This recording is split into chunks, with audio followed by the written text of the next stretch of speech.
बिहार की सियासत तेज हो गई है। बीजेपी सड़कों पर उतर गई है और नीतीश कुमार का विरोध कर रही है। उनका कहना है कि सुप्रीम कोर्ट की तरफ से जो निर्देश जारी किए गए थे आरक्षण नियमों को लेकर, सरकार ने जानबूझकर उनका पालन बिना किए निकाय चुनावों की घोषणा कर दी थी और अब नतीजा ये हुआ है कि हाईकोर्ट ने नियमों के उल्लंघन का आरोप लगाते हुए चुनाव पर रोक लगा दी है। इससे कहीं न कहीं जानबूझकर साजिश बताया जा रहा है। पिछड़ों और अति पिछड़ों के साथ इसे नीतीश कुमार की साजिश बता रही है बीजेपी और इसे लेकर बिहार में सियासत तेज हो चुकी है।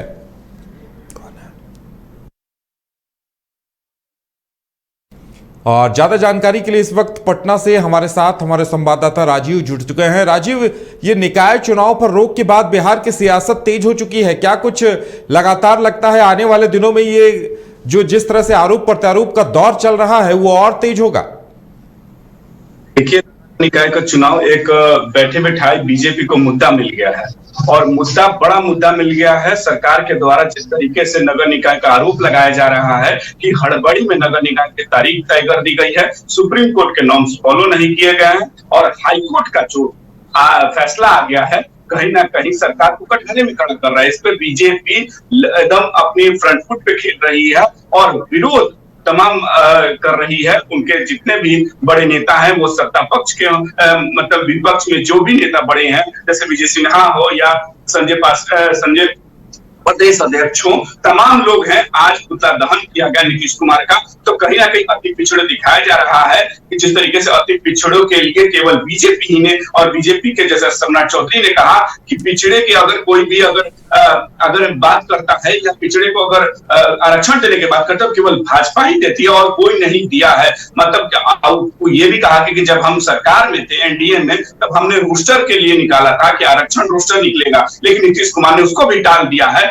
और ये तेजस्वी यादव के दबाव में सरकार चल रही है, जिस पर नगर निगम की जो तारीखें तय हुई हैं 10 और 20, ये जानबूझ के की गई है बिना आयोग के गठन किए। जब सुप्रीम कोर्ट ने ये नॉर्म्स फॉलो किए थे 3D मतलब 3 बार जांच, मतलब जांच कमेटी बनेगी, उस पर बैठे हुए जांच होगा, रोस्टर बनेंगे, उसके बाद ये फॉलो होता है। लेकिन जब हाई कोर्ट ने जब 29 सितंबर को उसमें रख लिया था और कहा था कि वो अक्टूबर में वो फैसला सुनाएगी, तो अब जब फैसला आता है उसके बाद हो जाता है कि क्या नगर निगम टल गई, मतलब कि नगर निगम पर रोक लग गई। उसके बाद से ही राजनीति बहुत तेज हो गई।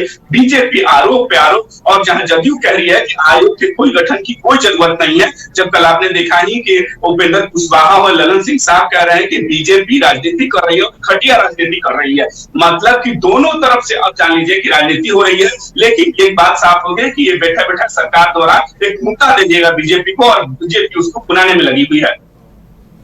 बिल्कुल राजीव, जिस तरह से बीजेपी हमलावर हुई है, क्या नीतीश कुमार की तरफ से कोई जवाब आया है कि जो आरोप लग रहे हैं उन पर? देखिए, ललन सिंह हो, देखिए जदयू की तरफ से ललन सिंह खुद फ्रंट फुट पे हैं। उन्होंने साफ जवाब दिया, कल ही उन्होंने साफ कहा कि भाजपा अब केवल इस तरीके की बातें, नीतीश कुमार ने भी कह दिया कि ये केवल भाजपा अपना एक गेम खेल रही है और केवल लोगों को भ्रमित कर रही है। हम अति पिछड़ों के हैं, हमने खुद जब हमने आरक्षण बनाया है जिसमें अति पिछड़ा और जितने भी हमने दिया है, और ये कहती है कि एनडीए के मतलब कि पीठ थपथपाने की बीजेपी ने आरक्षण लागू किया, ऐसा कुछ नहीं है। नीतीश कुमार ऐसी है, साफ कहना है कि वो पिछड़े, अति पिछड़े और जो भी ओबीसी समाज के सब के वो एक तरीके से वो पिछड़े के सब के वो साथ हैं, और साथ ही एक तरीके से कहना है कि वो नीतीश कुमार हमेशा पिछड़ों के लिए सोचते हैं और महिलाओं से लेकर तमाम ऐसे लेकिन बीजेपी इस बार अपना फायदा उठा रही है और राजनीति कर रही है।